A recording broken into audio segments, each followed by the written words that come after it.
long-term sub in the position, and then moving that long-term sub out every 59 days.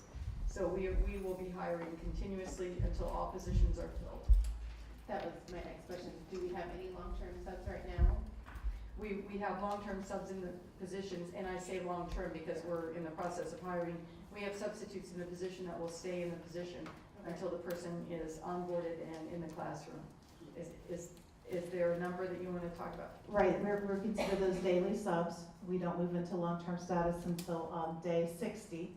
But right now we have about 20 subs, daily subs in those vacant positions currently. And we are working to hire and getting kind of like today I've hired 2 teachers. And so we are working every day to fill those vacancies.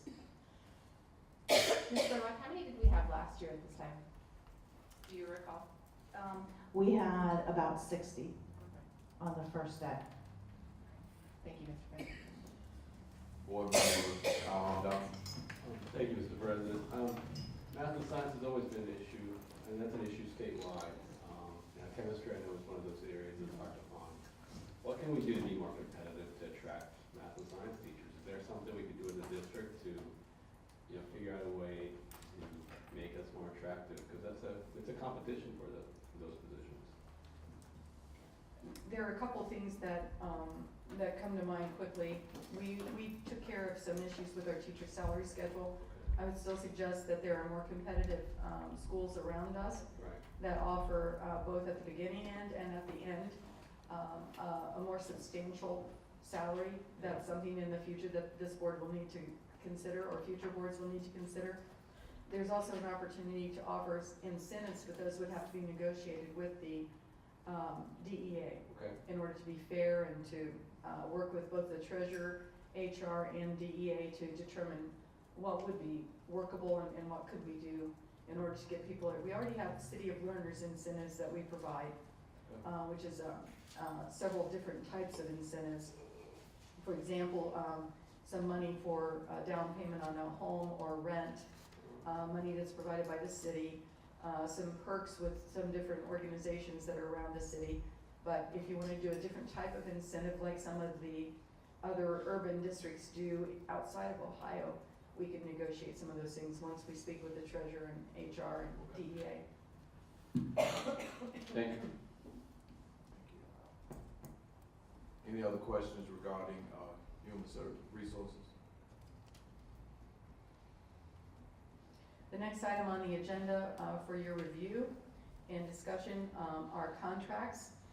You'll note that Brent Electric and X-Tech,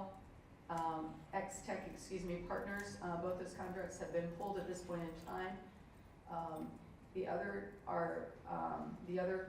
ones that are on there include some non-public contracts that are for some of the parochial schools that we serve. And then also we have the data management contract, which is on there for the hardware and the time clocks district-wide. Convention center rental for next May. Edgelink service, which is software for emergency tardy reminders, deficiencies, and things like that. That's a renewal of that contract. Envision Ed Plus is a contract for some grant writing. It's the same group that wrote our SIG grants. So we're engaging them to write some grants for energy savings, for transportation, for safety, and facility renovation in other areas that might come up in the grant writing process. So they will be our grant writer for several of those items that are listed there. And then we've got some other, smaller contracts that are listed. And then the Lawrence E. Smith and Associates is accident insurance for Ohio High School Athletic Association sports here in the district. And then Montgomery County ESC, that particular contract that doesn't have a dollar amount is for a social emotional learning program for grade 5 to be piloted for us. So that particular contract basically is a beta test agreement saying that they will give us the materials, they will train our teachers, and our English teachers, language arts teachers in grade 5 will use those units throughout the course of the year for social emotional learning. Our 6th grade teachers we are purchasing the materials that have already been piloted and implementing that within our language arts course of study and our language arts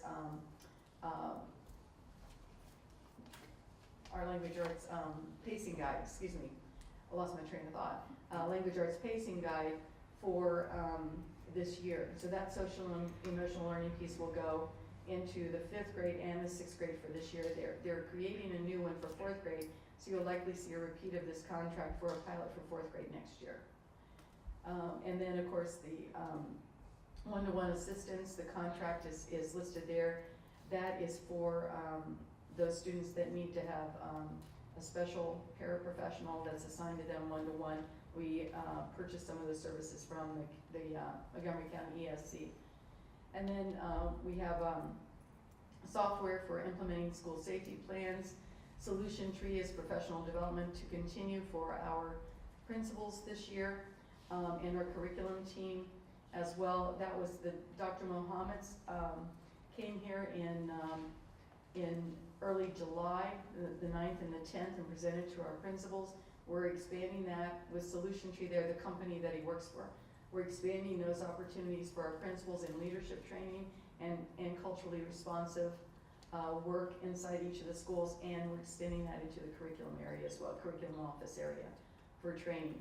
And then the West Dayton Caravan of Churches, I met with them early in the summer to talk about supporting their summer program that they started this year. And we were able to help fund them with $15,000 of Title I money. So this is that particular payment of or contract with them to pay them for the $15,000 that we promised for the program piece. Excuse me. Board Member McManus. Thank you, Mr. President. And Superintendent, thank you for the information. On the second page with the solution tree, you touched on it for just a moment. A couple of weeks ago, we had conversation with the newly hired staff member from Cincinnati relative to professional development for principals. I think it was in excess of, I believe, $100,000. That was University of Virginia. Right. Would you explain a little bit more here on this particular expenditure with Solution Tree, what they are doing differently from that program, what else they're bringing to the table? I know you mentioned culturally responsive piece. What are they doing that the UVA program is not? Thank you. University of Virginia is focusing on 5 schools, and the leadership component there, as well as the leadership at the central office, in making sure that we look at what we need to do to be reflective with our data and implementing things that are appropriate with changing both the culture, changing the academic achievement and performance. What Dr. Mohammed's training and his group's training will continue to do is leadership for the entire school district, all the administrative team members, assistants, as well as head principals and the curriculum team, continuing to work on culturally responsive leadership, but also leadership in general. We started the leadership training last year with Hamilton County ESC, and part of that leadership training, we also had them coach some of our principals, some of our assistant principals who are now principals in the district. So it's a leadership growth piece that Solution Tree is doing for us, along with the culturally responsive.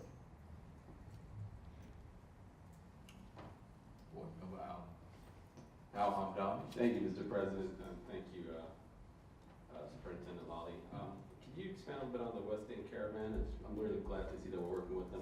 Are they working in specific schools? Will they be doing work different sites, or are we taking kids to their sites? They actually did this already. Okay. It was their summer school program for kindergarten through 3rd grade, and we came up with the agreement, I believe in June at some point, and then we worked through that process. So now they're actually getting ready to bill us. So we need to make sure that everything is in line for that with Title I. It was approved at Title I, but now we need to make sure that when they invoice us, we're ready to go with that. But their program included a lot of phonics instruction. It included writing and a focus on reading and math for kindergarten through third grade. They were going to limit it to, initially, I think 200 students, and they couldn't turn away some of the students, so they ended up with more. That's good. I don't have their final report yet, about the attendance and about the different, achievement results, but they gave a pre-test and they were giving a post-test as well. And they're supposed to share that with me, so as we start to plan our summer school programs for next year, we have that sort of data from them.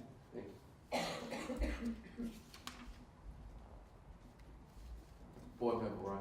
Thank you, Mr. President. I have questions about two of these items. It was my understanding, I'm looking at the contract with Data Management Incorporated for the hardware and time clocks district-wide.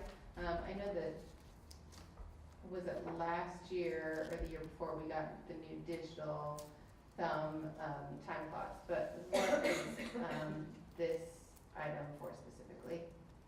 I'll ask, the treasurer, Baha, to, speak to that, please. Okay, the time clock, we needed to add more time clocks in the buildings. Last year, we purchased a few items, few time clocks, but now we know we needed more. So that's the reason. So we're getting, is it distributed equally across the district, and like each building will get one or two more, or what are the It specifics depends. of that? It depends. Like in the central office, what we're thinking is in each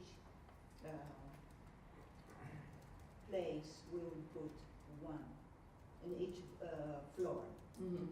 So that might be, we might put about 6 of them.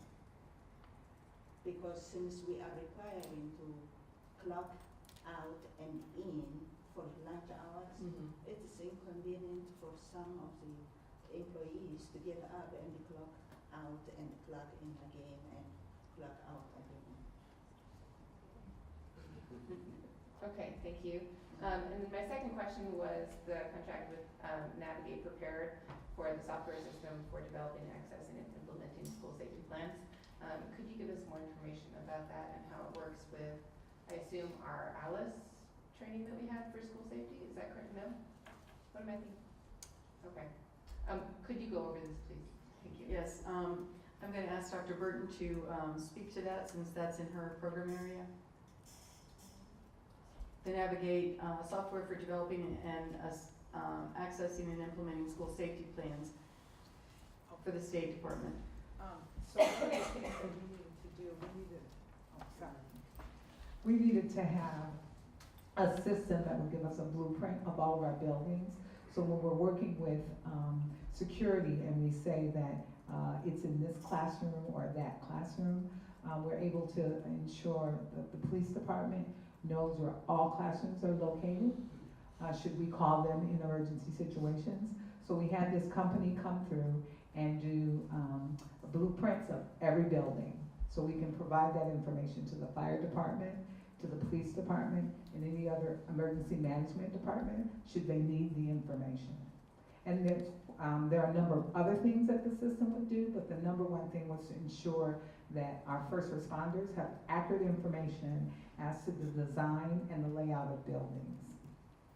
And every school district is also required to have a school safety plan that's submitted to the State Department. And that safety plan includes, your entries, your exits, what the plan actually is if you have to evacuate, all of that. So in order to make sure that we're updated and ready to go with everybody, this was done. Okay, so it surprises me that we're not already doing that. So I'm glad that this is being covered at this point. And I hope that moving forward, when we do have new buildings, that this is something that we keep in mind so we don't have to go back. Thank you, Mr. President. Board Member Wiggany. Thank you, President Harris. Couple questions.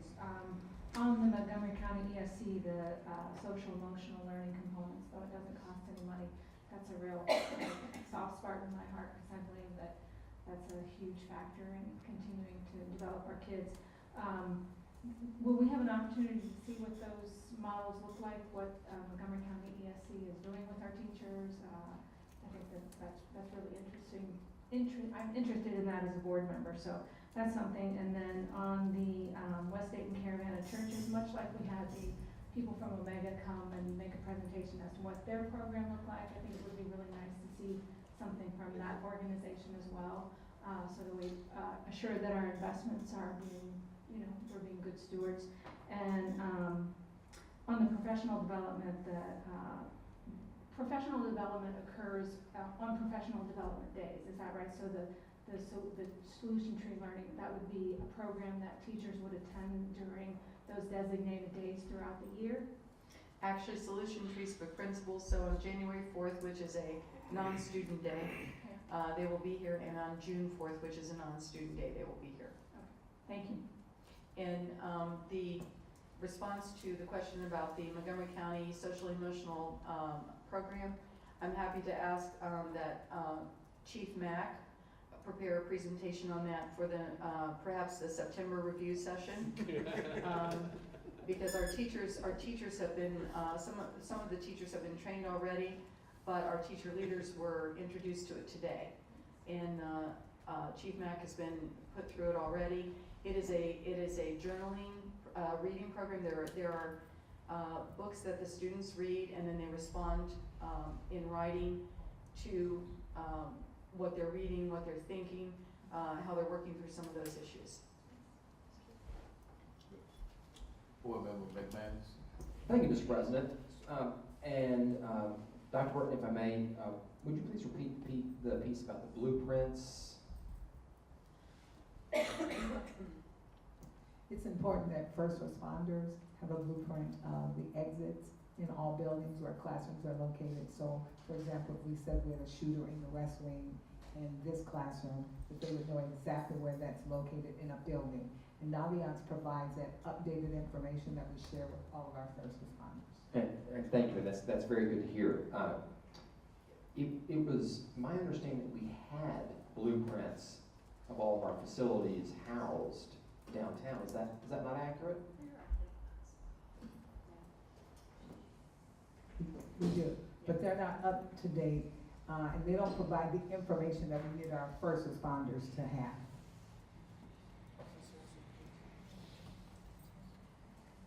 So they don't show the exits in the classrooms? I'll chime in. They do.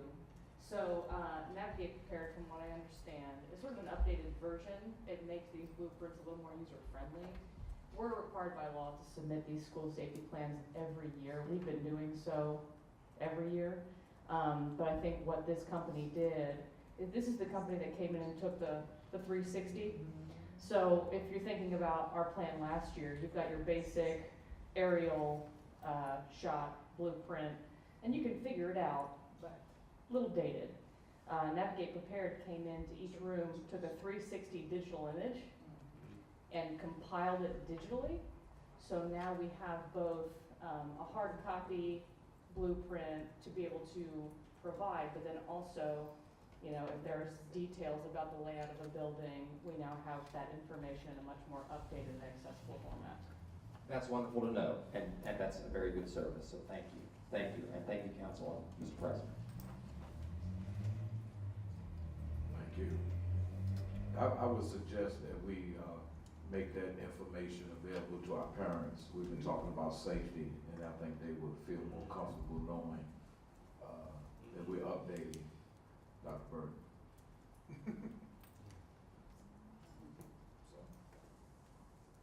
I apologize, Mr. President. So school safety plans are actually not subject to public record for safety purposes. So I'm gonna recommend that we hold those documents in confidence, for those reasons. We can teach our parents, alert our parents that we create a school safety plan that's submitted to the state of Ohio every year, and in cooperation with our first responders, we also submit that plan and the additional information. We can let them know that, but to give them the actual. No, I wouldn't suggest that they have a plan. I would suggest just that they would know the update. Right, that we can do that.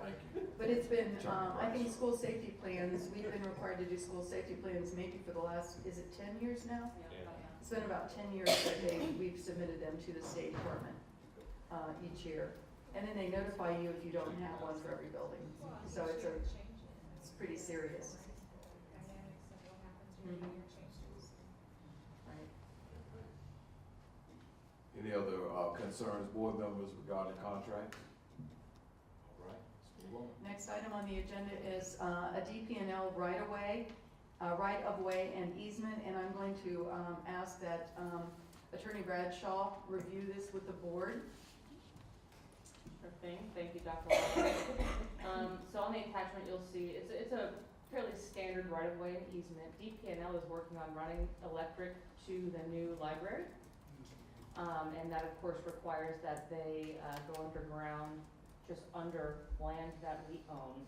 We made sure to incorporate into this agreement that none of our access points or usage points will be disturbed in any way. So this will be neither here nor there for us, but as a legal precaution, we always allow right-of-way easements for companies doing those sort of things. Board member Taylor? Thank you, Mr. President. I'm kind of, well, thanks.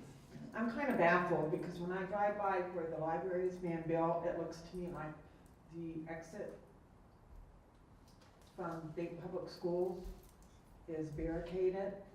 You know, because we have two exits out there on the Wayne Avenue, I believe, and it looks to me like the one is barricaded off.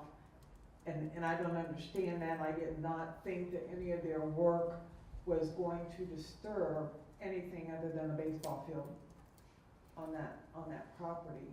So I don't know why they have it barricaded off and why it looks like it has some destruction to it. So if someone would please We can look into that. and check see that what- out. And where is the property at that DP&L is using for the easement? So if you look on the attachment on board docs, Right. and also I think was sent via email, Yes, it was. there is indicated, there's an X where I think it's Right. indicated that it's going. And I apologize, I'm not the greatest map reader, but it's going under a piece of land, a tract of land that we own. Specifically, Where are the driveways on here? I probably should have had more time to review the map to be able to read it. Right, because when I looked at the map, I wasn't able to really figure out, you know, after I drove by and saw the exit being blocked off. And I tried to figure some of this out. I just want to make sure that, I'm concerned that there's no encroachment on our property, because that's already pretty tight there anyways.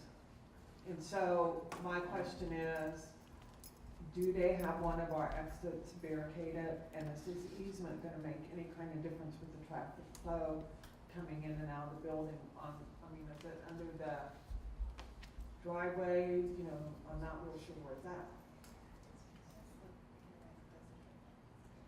So this is the first I've heard about an exit being barricaded. We'll certainly find out about that and get Right, back because to you. there's one right in front of the building, there's an exit in front of the building, an entrance and an exit, but there was also one right next to that ballpark. Closer to Waterville there on the alley? No, it's on Wayne Avenue, and it's before the alley, it's before you get to the alley, if you're heading, east on Wayne Avenue. Before you get to Waterville. Yeah, I believe.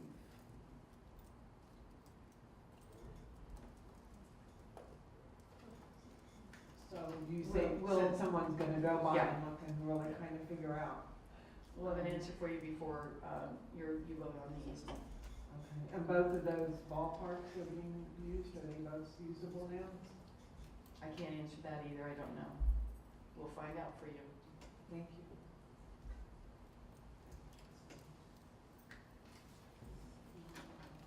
Board members, any other questions regarding the right-of-way easement? Next item is a memorandum of understanding with the city of Dayton. This is in response to the subcommittee of the board having approval rights for anything that's extra after the city brings forward a TIF or a CRA to us for review.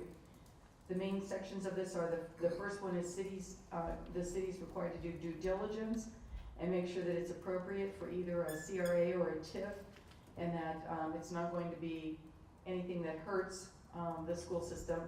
The second section is board input. The city will present the due diligence findings and then facilitate a meeting with the project director and manager, and also with DPS superintendent, treasurer, and the school board subcommittee that would be working on this. And then the third piece of this is the developer responsibility, which is the project manager will successfully negotiate compensation agreements committing to additional in-kind services beyond the 25% that we would be getting back, benefits for the school system.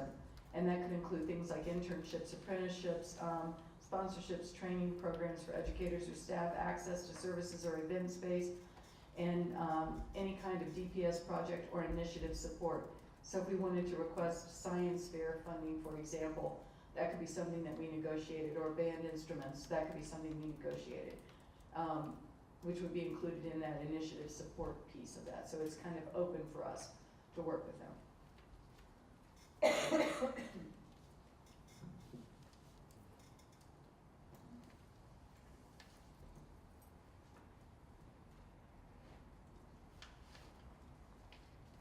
Any questions, board members?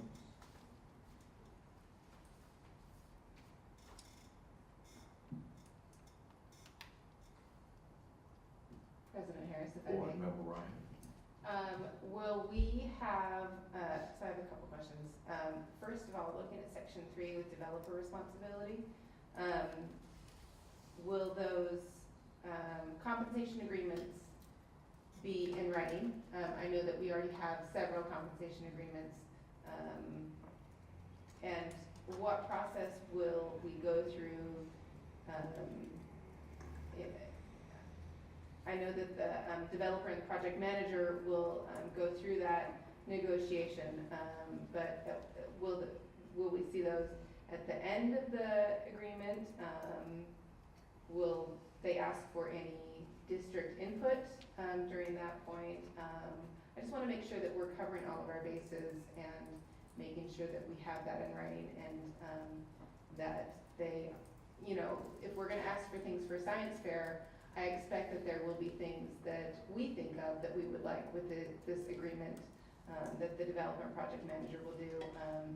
You know, we deal with the schools, and they may not always think of all the opportunities and the benefits that we would like to ask for. Is there going to be a process for us to have input within that? The negotiations for the developer responsibility occurs between the school superintendent before the city commission enacts any legislation. So anything that's, that board subcommittee that works to actually look at the due diligence piece, I would imagine that they would also offer some suggestions for the superintendent to then negotiate with the developer. Mm-hmm. And for example, for science fair, what I would say about science fair is that we want the funding for the science fair, and then whoever's in charge of the science fair would have that in a budget and be able to spend that as needed for that particular project. But I think that with that subcommittee, that there would be opportunity for the board to have that input through the subcommittee work before the actual negotiation of the extras occur. Okay. And do we already have, so I know that we already have compensation agreements. Do we have those in writing as well? The previous compensation agreements that have been made? Okay. And at this point, I would guess that everything would continue to be put into writing and be both memorialized at the city building, in the city manager's department, and here in our treasurer's office and superintendent's office. There's actually, I think she has like a notebook of those things right now. My second question, President Harris, if I can go on, I would like to direct to Attorney Bradshaw. There was a spirited discussion last month about some of the voting rights that the board had.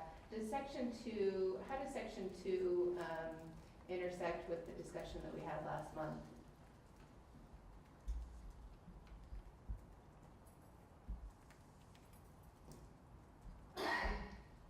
So it appears, Board Member Reiner, that the city is going to come to the superintendent treasurer and a subcommittee of the school board to discuss these due diligence findings.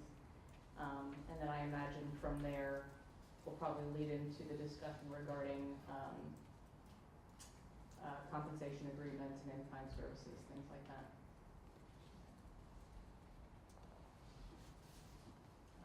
Those are all the questions I have for now. Thank you, President Harris.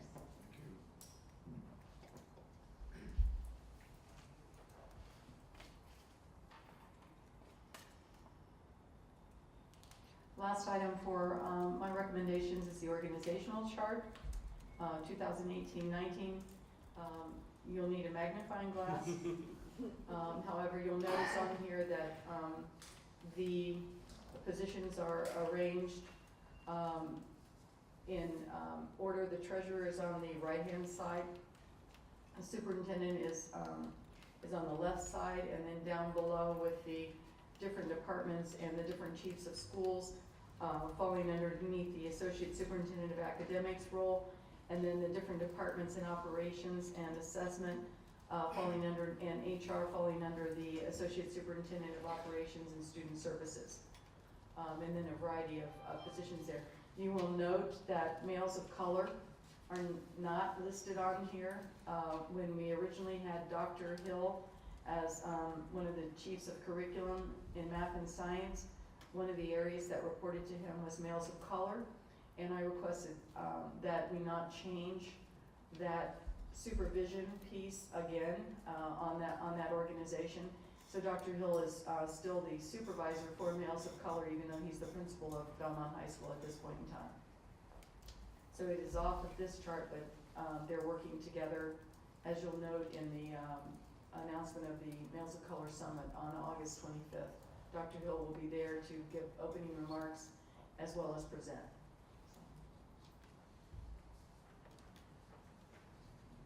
Board Member McMahon. Thank you, Mr. President, and to Council Bradshaw. This at least is a different edition from, I believe, the last organizational chart I saw, last year, at the beginning of that school year. The hearing officer, under your supervision there, would you go into a little bit of information in terms of what jurisdiction the hearing officer is entitled to, what that looks like, in what cases will that hearing officer be utilized, etc. Sure. Thank you. Yep. So Roy's been with the district for a very long time, I think upwards of 20 years, and his jurisdiction is students. So he operates as the hearing officer for student expulsion hearings. And so, if I may, Mr. President, and so there's no jurisdiction over employees. That's correct. Okay. All right. Thank you very much. Thank you, Mr. President. Board Member Al-Hamdani. Thank you, Mr. President. Superintendent, there are still a couple of vacancies in this chart. What's the long-term plan to fill in some of these, and some of them are important, one of them is your older position. And so is there a plan for us to continuously seek candidates throughout the year as well? We had a posting that was also posted through the Council of Great City Schools nationally for the Associate Superintendent of Academics, and we have about 8 candidates that we will start to screen for that position and see if any of them are qualified to actually be interviewed for that, and then we'll interview, see if there are any of them that we would like to offer the job to. Otherwise, we'll continue to keep searching for that position, making sure that we choose the right person for that particular job. That job is the one that oversees all of the chiefs of schools, as well as chief of curriculum and the chief of OEC. So it's important that they have certain characteristics and certain experiences in their previous positions. So we'll keep looking for those people that might qualify for that. It's hard to see all the vacancies. You can expand it a little bit if you want to. I know, like, I see ELL coordinator is vacant right now. Is that still vacant? Still have vacancies? We're working with Hamilton County ESC for that, and we'll likely probably go with someone, a retired person or someone who's, do you have an update on that, Ms. Mack? Okay. She's, we were working with them today, and Mrs. Mack was the one who was. Spoke with Heidi, who handles all of the that area, and she has about 3 or 4 individuals that can come and assist us. Okay. Part of it is looking at our protocols and procedures we currently have in place, especially with buildings that are already at capacity with Right. enrollment, Yes. and how we can best serve those students. And then the second phase is actually getting the job description posted, so that when that person comes on board, she'll be there to support them as well. And Heidi is actually the coordinator of Title III programs through Hamilton County. I think you still have fleet director, transportation, and compliance coordinator as well. Just have those posted right now. You're still looking. We are interviewing for, oh, I'm sorry. It's okay. Yes, we are interviewing for a compliance officer, and we have interviewed for the position for transportation. Thank you. Thank you, Mr. President.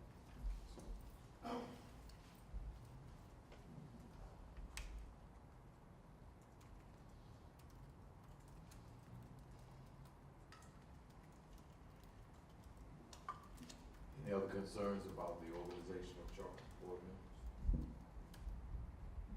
That concludes my recommendations for next week's business meeting, Mr. President. Thank you very much, Superintendent.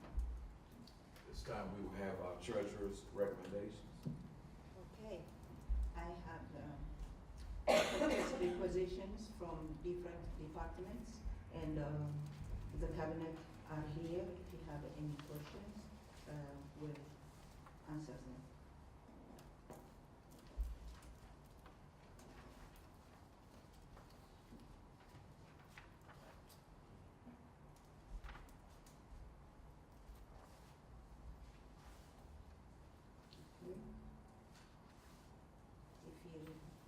Board Member McMahon. Thank you, Mr. President. On the purchase requisitions portion, where the Ohlmann Group is listed here, when it comes to cover public relations services, have they provided the district with exactly what public relations services will entail? I know in the past they were pretty heavy on billboards. Is there anything new being added? Have they presented to us, et cetera? Actually, we have a meeting tomorrow with them again, but Ms. Taylor and I met with them last week also to talk about a direct mail process, and we're waiting on the finalized version of that and the cost for that. And then they also updated our enroll.com site, which when you land on that particular page, you can find out information about the school system. They went through and they updated all the obsolete information out of there so far. And then tomorrow we have a meeting with them to talk about more specific information. Radio ads are already out for enrollment. Those are already have been published. And then tomorrow I'll have an update on where we are with the other process work for the enrollment. What we were focusing with them on was an enrollment campaign, trying to make sure that it's not just a one-time situation, but an ongoing enrollment process, making sure that we're out there and advertising what we have to offer. And if I continue, Mr. President, and thank you, Superintendent, I'm glad to hear that there was that effort on enrollment. Because I don't recall seeing, any again, billboards or anything this year. I may be wrong. were they under contract with us still? Was there a concerted effort this year before the enrollment period? No, we just reactivated the contract that was from 2017, February 2017, at the last board meeting. So we are just now starting that process. And the reason that I brought that forward to the board was because Ms. Bonhart had submitted her retirement for October 19th, and we want to make sure that we have a jump on some of these issues. Okay, thank you, Madam Superintendent, Mr. President. Thank you. Okay, if you don't have any questions. Any questions, board members? Other questions? Okay.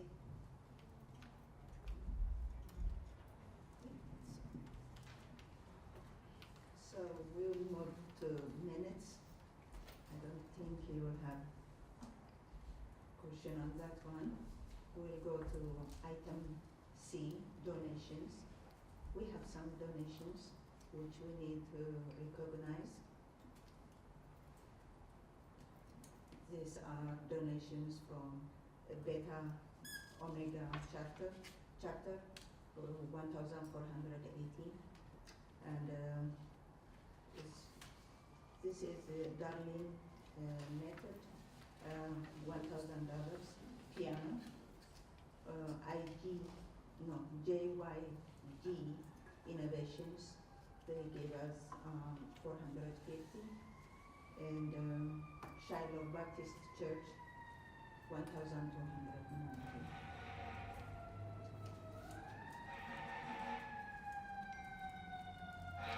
The next item is item D. This is appropriations, supplemental appropriations. The major part of this one, to amend this appropriation, is we added some curriculum, FTEs for our curriculum. And another major part is the moving, which we're going to discuss on the permanent transfer portion. We are transferring $13 million from Fund 24, which is self-insurance fund, to general fund. So I'm required to move that money from that fund to the other fund, which when you approve that transfer. So those are the reason why we're amending the appropriations on this one. Okay. Item, do you have any question on that one?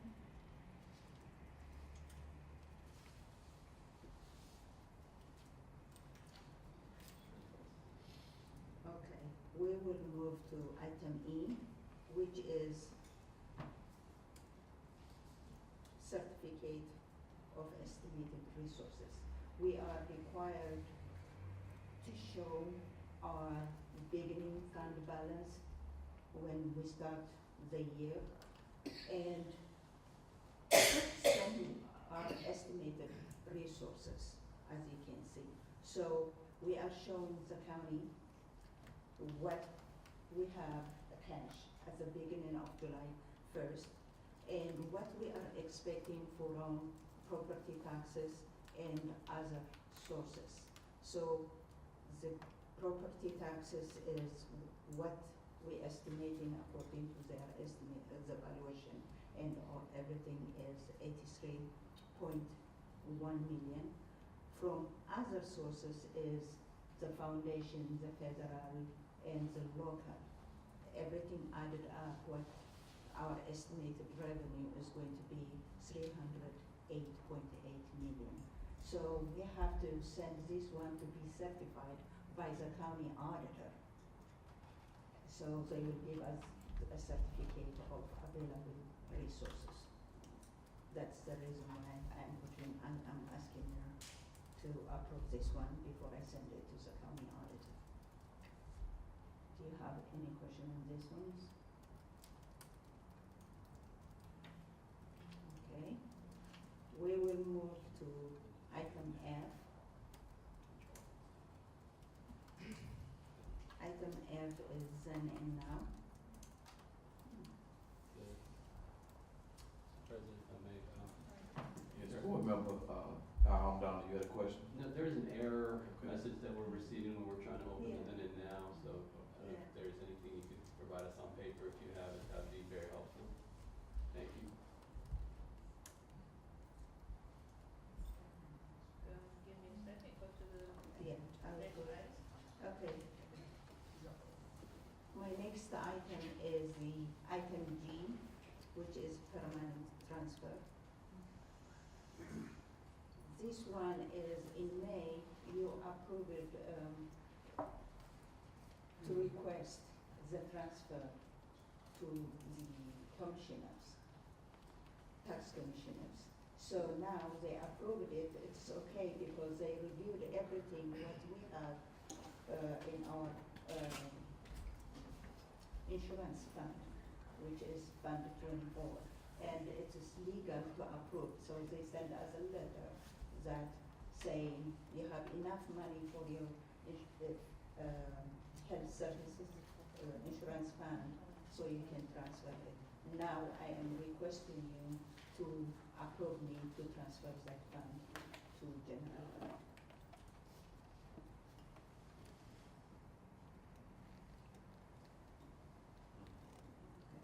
If you refresh your screen, it's here, there's an announcement. Thank you. Yeah.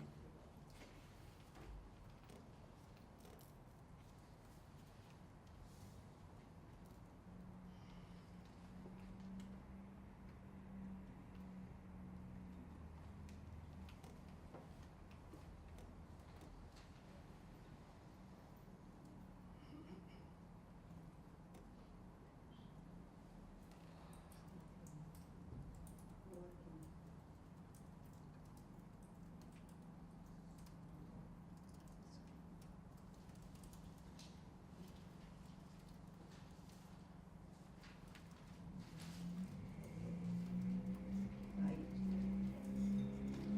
Okay, this is then and now. These are again from different departments. This invoices came before the purchase orders. So if you have any questions, we can ask, we can answer for you.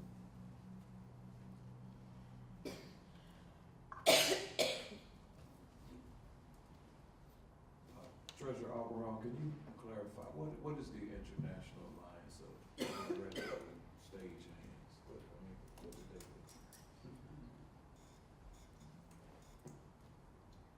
President Harris, that is the union that runs the sound system for the convention center. Okay, thank you. Question?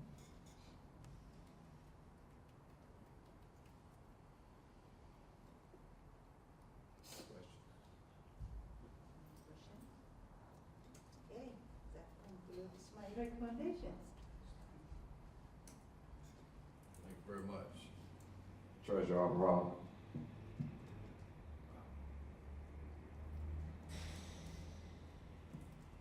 We have some new business, board members, as it relates to annual conferences.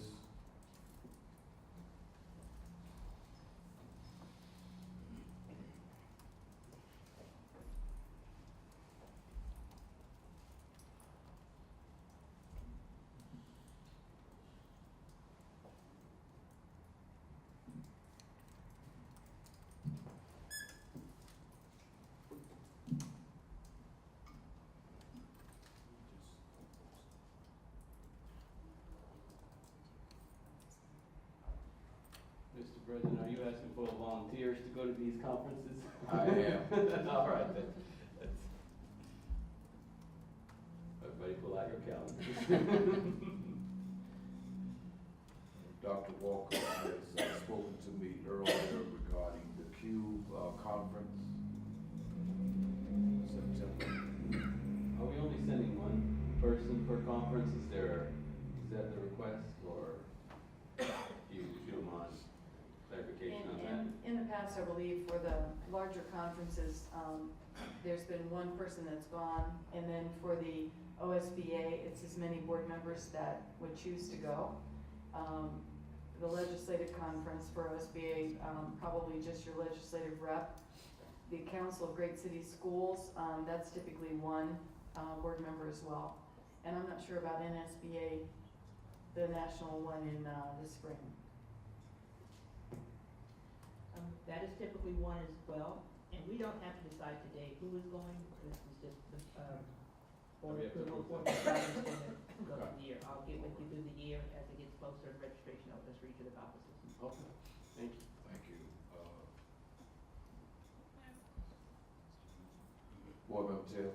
Yes. I have a question on, the conference with the representative, that's the one in Columbus, right?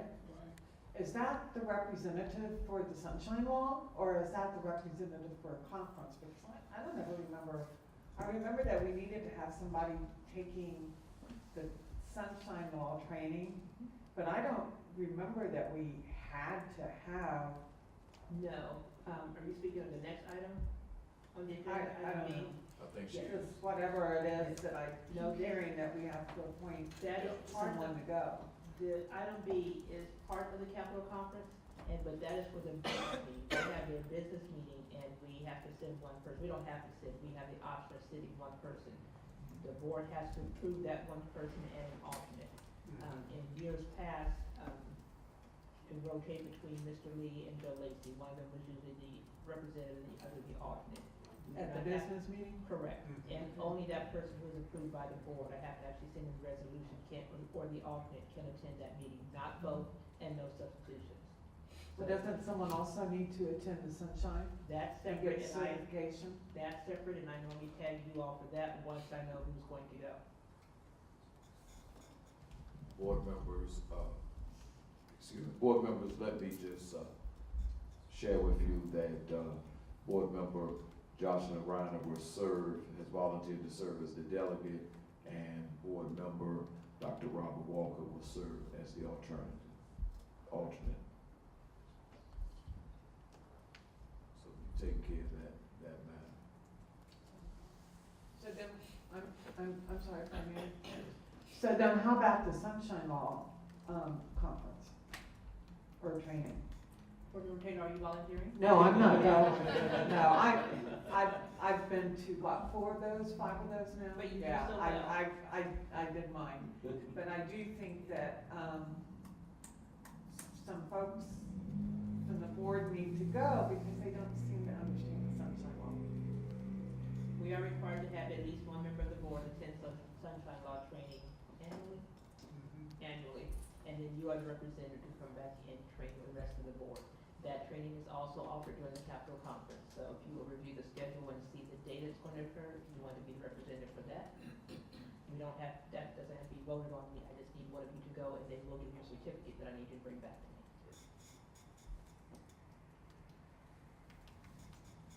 All right, any That other? would be myself that attends the capital conference, so I will take over that, thank you.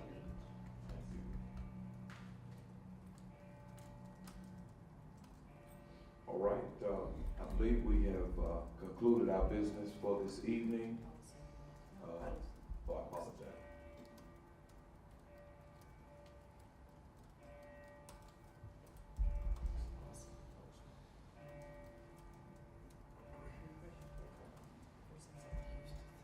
We have a first and second reading of, I'm sorry, Dr. Walker, it didn't appear on my agenda. Doesn't it have money? Yeah, so. You didn't refresh your screen, yes, sir.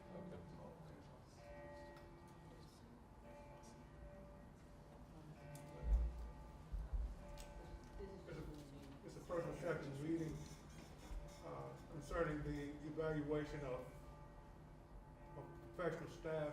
Microphone, please. Thank you.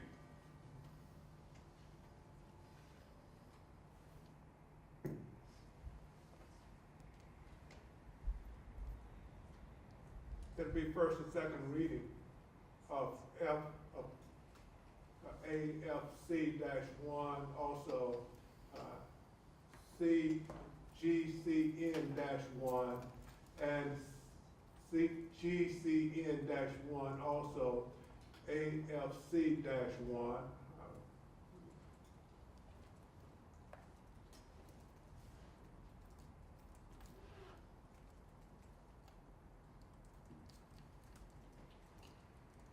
Right, those two.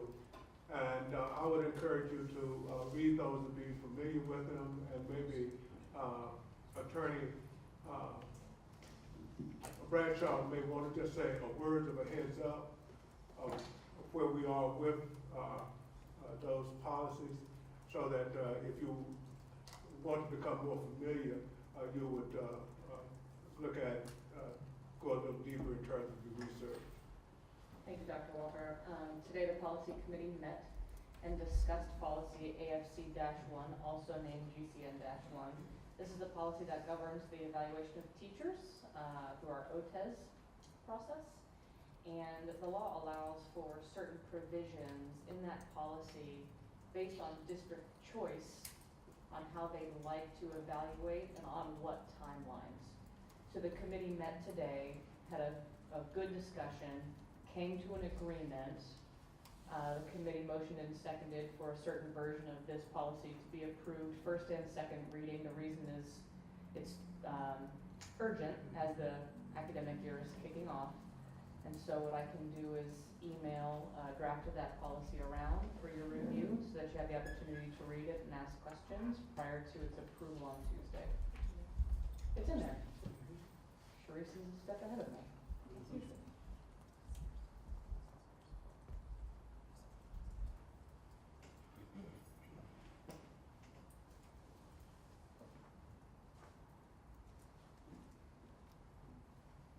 All right, thank you very much, Dr. Walker, and I believe there's no further business. Is there a motion for adjournment? So moved. Is there a second? Second motion. All right, roll call, please. President Harris, Yes? Mr. Hamdani, Yes. Mr. McManus, Yes. Ms. Trainer, Yes. Ms. Taylor, Yes. Dr. Walker, Yeah. Sweet Danny, Yes. Yes. 7 yeses. All right, motion carries. Good Ms. evening. Taylor, Ms. Taylor, Oh, I'm sorry. forget it. I did. You did, okay.